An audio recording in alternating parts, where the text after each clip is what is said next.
Hello and welcome once again, friends. Good to see you. Hope everybody's doing good. Today's conversation is going to be fun, I promise you. This is one that I'm hoping will reach out to some of the nonprofits around, some of the boards that are in their planning stages. Yes, I know a lot of things are chaotic right now, but things are going to get back to normal and we are going to still need planning. So who do you have help you plan? Well, obviously, the auctioneer is part of the consulting, the planning team. And most times there is a event planner that should be involved. So I decided I wanted to talk and get the world of event planning from one of my good friends, Sabrina Torti. Hi, Sabrina. Hi. Sabrina is an event planner for weddings and everything else, right? Yes. All right. Well, tell us a little bit about what you do and how you got started planning.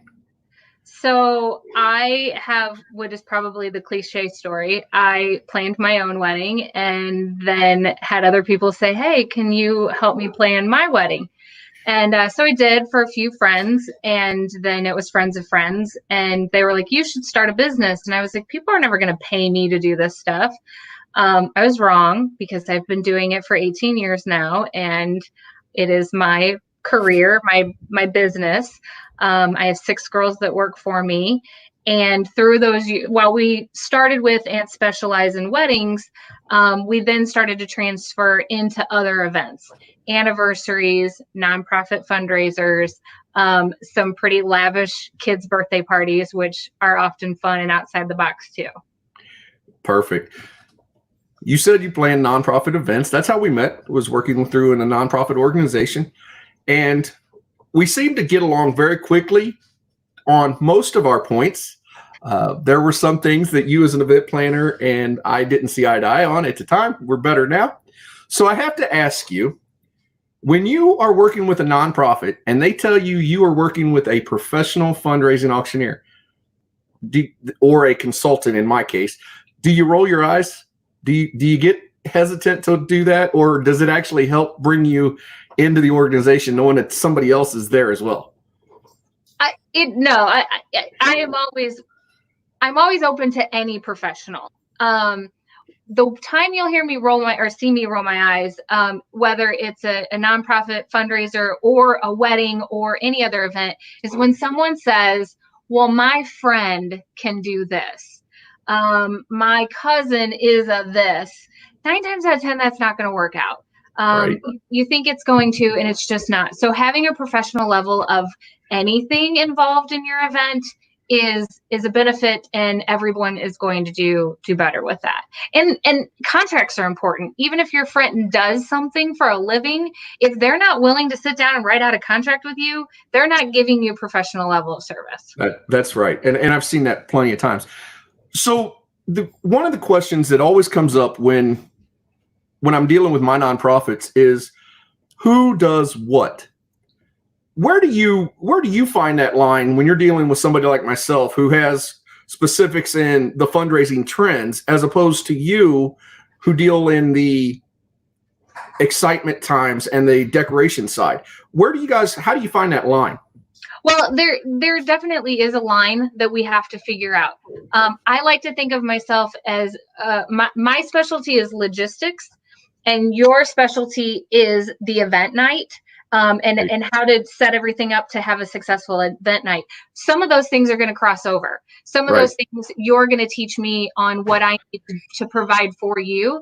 And then some of those things I'm going to say, hey, this is what we need to do to make sure that happens. So as long as we know what our main focuses are individually and where those things cross and how we can both, because the bottom line is you make me look good, I make you look good. So and again, that falls across all sorts of events. If I have a florist or a photographer, a transportation person, and especially a DJ, DJs and MCs for me are very important. And I put you similarly into that category because the bottom line is you have the microphone. And if you want to trump me at any time, and he has, you will do that. So we have to have a good working relationship so that you know when I'm like, this is when I mean business, and we can get where we're going. But in fairness, since you called me out on that, I did tell you that I am always impromptu. So if I see it, I do it. And usually most of the time it's worked when we've had something that works like that, right? So Absolutely. So I want to talk to you about when you sat down with a client away from what we're talking about. You said you do logistics. So how far out are you talking to your clients about the event? And are you breaking it down into guest, event, venue, or is it all one kind of thing when you talk to your clients about event planning? They do go in, they all kind of go hand in hand. They do. They're sort of a triangle of budget, number of guests, and an event style. Okay. And one of those three things is going to dictate the other two. So if somebody comes to me and they say, we have a very, very tight budget, then I'm going to say, okay, this is the style of event you can have, or this is how many people you can have. And those two, one of those is going to be the next choice. And then the third, falls last. So if they come to me and they say, we've got a really great budget to do this, and we want to have a ton of people there, then I'm like, all right, this is the event we can build. If they come to me and say budget's really, really tight, but we need to have 500 people there, then we're going to talk about what we can do with that. How's that going to push your ticket sales, your ticket rate, and things like that. So that's the main focus. And once we know where that is, then we can go from there. As far as the timeline from first conversation to an event, it kind of depends on each individual client and what they have available to us. And then of course, the venue as well. I wanted to bring that up because a lot of people don't realize the similarities between us as the professional auction team and the event planner.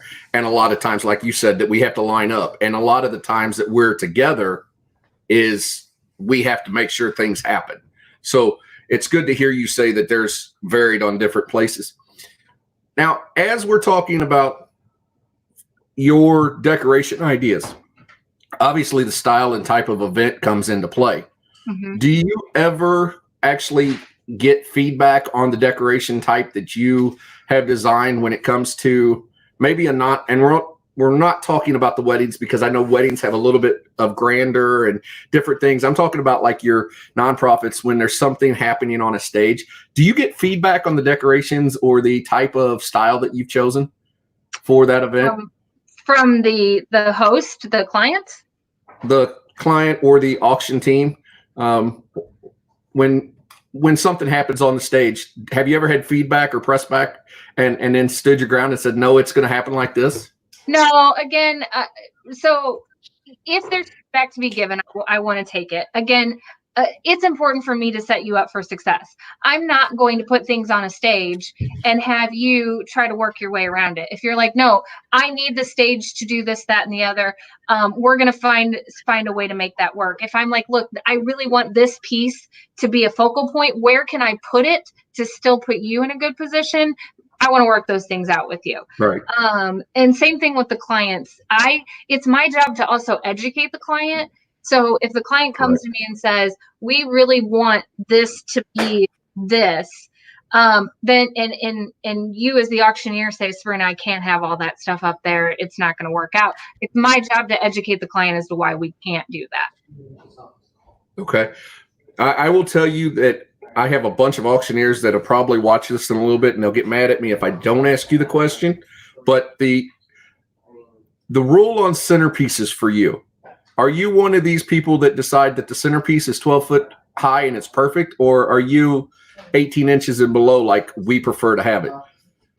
I would again educate my client that if you are having an auction event where there is a focal point through the entire event, then yeah, your centerpieces need to come down. But that doesn't serve anybody. Like, you want them to be able to see and engage. Now, if it's a wedding where your event is the focal point for the toast is like 30 minutes, maybe 30 minutes of a 4-hour event, do some big centerpieces, send them to the sky. But there's so many other ways that we could decorate the perimeter of the room and still keep your line of sight good for dinner. Perfect. I forgot to mention a while ago that this is live on Facebook and YouTube, and we get comments every once in a while. And I just mentioned that auctioneers are watching. And one of my best friends in the auction business is Toney Wisely. He's out of Oklahoma, and he has a question for you. When it comes to centerpieces, well, there it is. When it comes to centerpieces, what about the middle of the table not on stage? So would you tell your clients, and they have these elaborate designs for centerpieces, you are, as an event planner, making it known to them that we can't see, and if we can't see, they lose money? Yeah, I would absolutely educate a client that that's not the way you want to go. Not to mention that every dollar they spend or they ask a vendor to donate to them takes away from their event. So if they're spending money on big centerpieces that they could have repurposed in a better way, that's not a win-win in an auction where you're trying to raise money. Right. And then if they're asking someone to donate these centerpieces, there's other ways that vendor could show off their talent and not block. I mean, if somebody's behind the centerpiece and they're willing to spend money, you can't see them. Right. If they want to buy the centerpiece, I'm sure I can figure out a way to sell it. I've done it before. Okay, so I'm going to put you on the spot. I gave you a little bit of a precursor to this before we get started. I'm specifically asking you about me right now. Okay. What is the toughest part of working with somebody in my position that sees the events from start to finish and has the ideas and is not usually willing to budge off the stage manners? What's it like to have somebody like that telling you this is how the event needs to go and back? Because I know I get that way sometimes, not always, but the truth of the matter is I have to have faith. I really do. I have to have faith that that you know what you're doing and trust you. And as you said, it almost always works out. You're and on top of that, again, back to what I said before, you always make me look good. I know when I pushed to have you even do my own kids' school auction, I had to sell to the ladies on the PTA and say, listen, guys are really, you're going to be surprised how much different this is to have a professional in there and watch him do his thing. And there are even times that they'll come to me, even at our last one, and they're like, what's he doing? What's he doing? I'm like, let him do his thing. It always works out. And sure enough, it did. And we had a very successful event. That's perfect. I just like putting you on the spot because of all of my organizations that I work with. When I work with you, I just see your eyes rolling and the wheels turning when, he's going off script. Although we never use scripts. So, okay, back to your nonprofit clients. Right now, I know events aren't being planned because organizations are worried. You're working in Illinois and surrounding areas. I'm in Missouri. How are you reaching out to your clients to help them to not jump off the bridge, so to speak, and say, hey, we can still plan an event? Are you working to build a confidence? Are you working to try to get them to go to a virtual side where you can still help on the screenplay and different things? How are you doing it? So as you know, this is an unprecedented time. So I don't get to rely on my years of experience for my advice, but I do get to rely on my years of experience for my confidence. So what I'm doing with my clients is in the early, and it changes every single day, it changes. In the early stages, I was just keeping them informed and saying, this is what I know, this is what I'm seeing, this is what I'm hearing. Venues had different responses, vendors had different responses to whether or not those things were changing, could change, what was going to happen.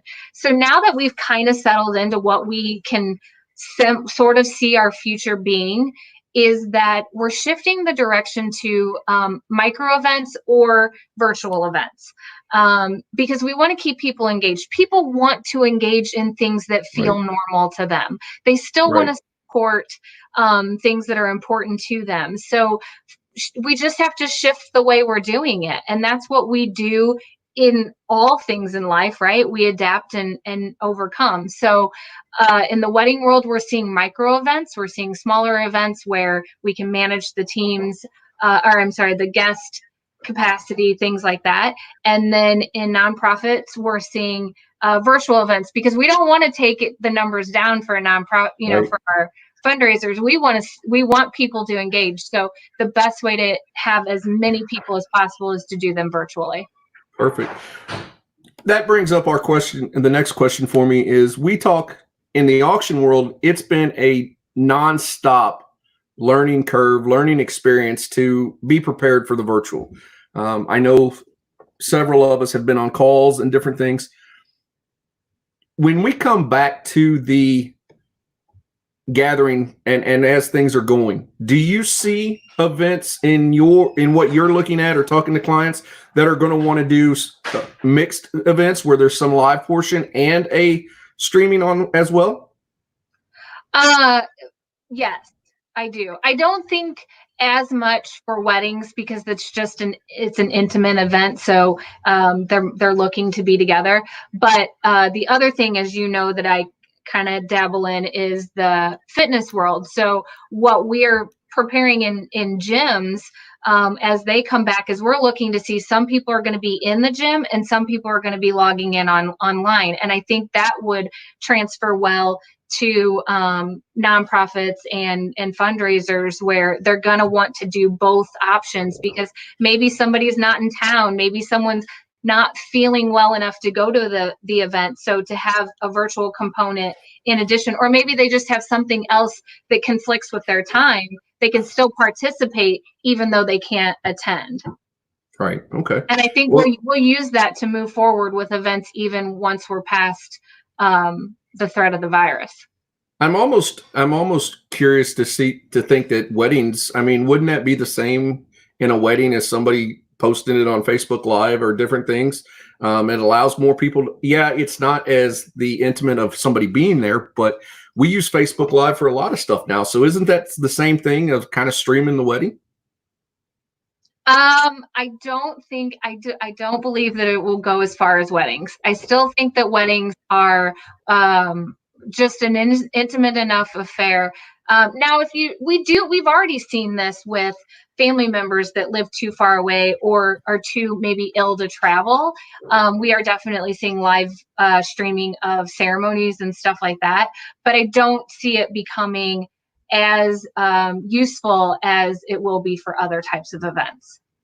One of the other questions that comes up when we were talking through our auctioneers, the fundraising auctioneers, is when we go back to live events, normally we're used to 8 and 10 top tables. Do you see a time that 8 and 10 top tables are going to be back in play? Or do you think we're looking at more 6-foot tables or 6 per table or less, and more tables with bigger event spaces having to be used? For the immediate future, yes. Until we have till we have that comfort level back, whether that's a vaccination or whatever sort of eradication of the virus and its threat. I think people will want to eventually pack spaces and go back to 8 people, 10 people at a table. Right. We'll be back there at some point. I think for the next, what we'll call season, so the rest of this year, probably all of next year, we will see some spacing out, but eventually we'll start packing houses again. Good. I'm glad to hear that from another career type that you see that we're coming back, because we in the auction world we've dealt with that and we're seeing it, and that's where we think it's going, is smaller table size, more tables. It definitely venues. Is. In the wedding industry for sure. We have there's a table planning program that has talked with several people about the best way to have people eat food and sit at a table, and we're looking at 6. Probably around 6. You don't have more than that living in a household. And then the tables have to be spaced out too. So we'll do it for a little while and we'll pare down our numbers, but we'll be back. I have no doubt. I'm glad to hear that. Like I said, that's been a big topic in our circle, and I'm sure it is in yours as well. Let's go one more direction, to a different side. We're going back to the nonprofit events. Mm-hmm. And I know for a fact that when we talk as auctioneers, there is a sweet spot in the number of committee members on the board and committee.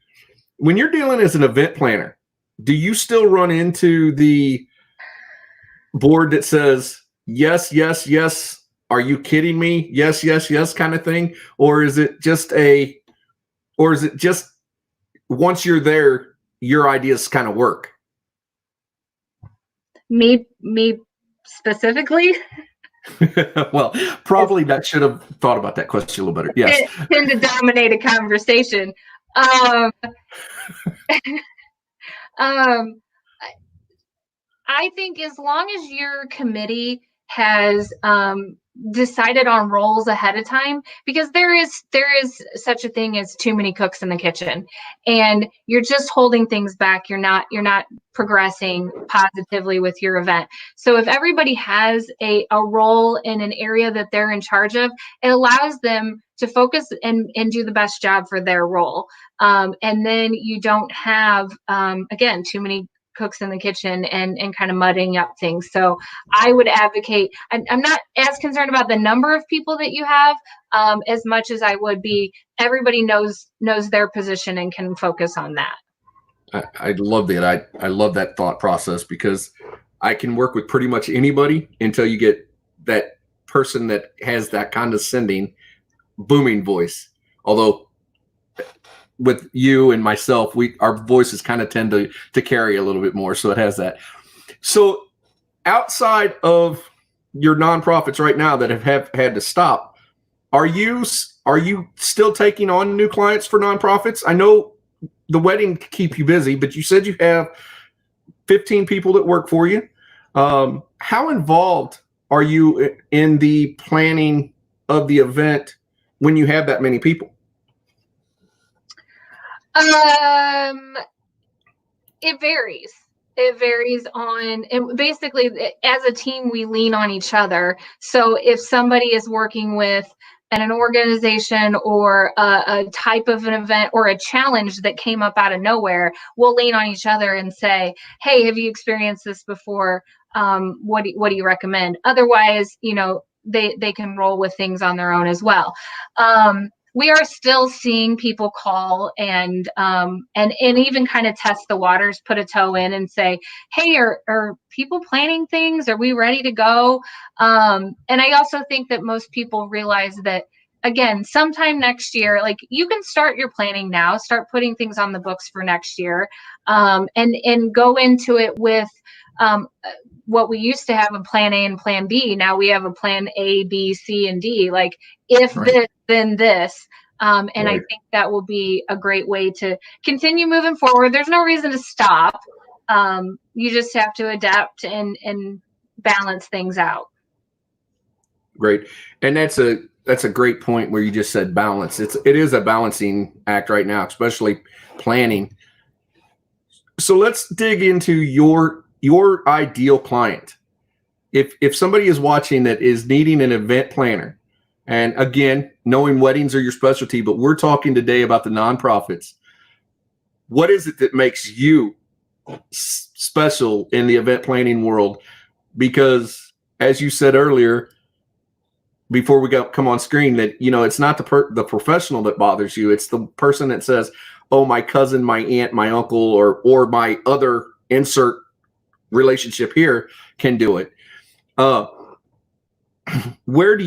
How do you balance that in with what you're doing? As far as myself and and let's just say my ideal client, and why I think that I would be the right planner for them. I want to see us develop a relationship where you trust me.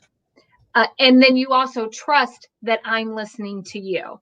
Because right. if you're having a conversation with, whether it's your event planner or your auctioneer or anybody else that's involved in your event, and you don't feel like they've been listening to you, and you don't feel like they have your best interest at heart, but right. are also confident enough to educate you so that you then start to gain trust in them to do what's best for you. It's a relationship. It really is. Right. It's a relationship. It's a dance. And some of that has to be figured out in a short interview before you decide to commit to them. Or maybe, Right. and what I think both you and I have built our businesses on is just referrals. Like Right. my best marketing comes from clients I've worked with, because Absolutely. they can tell future clients, this is what we got from her. This is what it was like. This is how it went. And then that sets me up for success with my new clients. Which is true. And I know for a fact that you've referred me out because we work together, which I'm appreciative of. Thank you. And you said you build trust with the clients and comes through your event. And I don't want to sound crass on this so I'm going to try to phrase it the right way. Do you have a lot of the nonprofits hire you back year after year? Because in a wedding situation, it's one and done. And then they really have to refer you to keep your business. But nonprofits, are you seeing a lot of retention through the nonprofits that you work with? Yes. And they want to, and then sometimes it becomes a conflict because there are very few planners that specialize or focus in one or the other. Specialize, Right. yes. Focus, probably not. Where they're only doing one type of event. So if it comes down to it and my potential client needs a date that I'm unfortunately not available, I'm probably going to refer them to another planner whom I work with and trust, maybe even outside of my organization or my business itself, and say, here's another planner at a different company. I also realize that there's a little bit of risk there, right? Maybe they really enjoy working with the new planner and they don't circle back to me, but that's okay because ultimately I want to support their business. I also want to see the event happen and have a successful professional at the helm, no matter who it might be. Well, that's a perfect way to end right now. I want to thank you for joining us. Let me pull this up real quick because I want you to tell everybody how they can get in touch with you. So we're going to put this up on the screen. Tell us how they can, if it works. There we go. There we go. Tell us is there anything on there that I missed or anything that you'd like to say, put out to the people? That's perfect. Proposingdreams.com is my website. And as we talked about before, my specialty is weddings. And that is what we do primarily, but we are always open to all kinds of different events. So you will see that my website does focus a little bit more on weddings than anything else, but that's just sheer volume. But yeah, we love doing all sorts of events. We love doing nonprofits, everything from big fancy galas, which I love doing that, all the way down to smaller fundraising events for schools and other organizations and things like that. And that might even be more fun for me sometimes because I enjoy coming up with like some creative themes and things like that to really get the best bang for your buck. Yeah, that's the worst part about working with me because if you come up with a theme, you're getting the black suit and orange tie, but it works. I love the themes you've come up with. By the way, just in case you didn't notice, did you notice on that picture that it was intentionally done that the centerpieces is no taller than the wine glass or the champagne glass? Just for you. Is it one of my pictures or did you find one somewhere else? I was actually looking at it while I was talking to see if it was actually one of mine. It's a stock picture, but okay. I just wanted to put it out there. Sabrina, thank you so much for joining us. And thank you for having me. I always love chatting with you. Yeah, you're so fun. I've got it up. People will be able to contact you. Hopefully somebody will. We'll talk to you soon. And I'm looking forward to working with you again because we've got a couple events coming up here for next year, hopefully that they take off. So yes. on behalf of me and everybody watching, thanks for joining us and we'll talk to you soon. Thank you so much.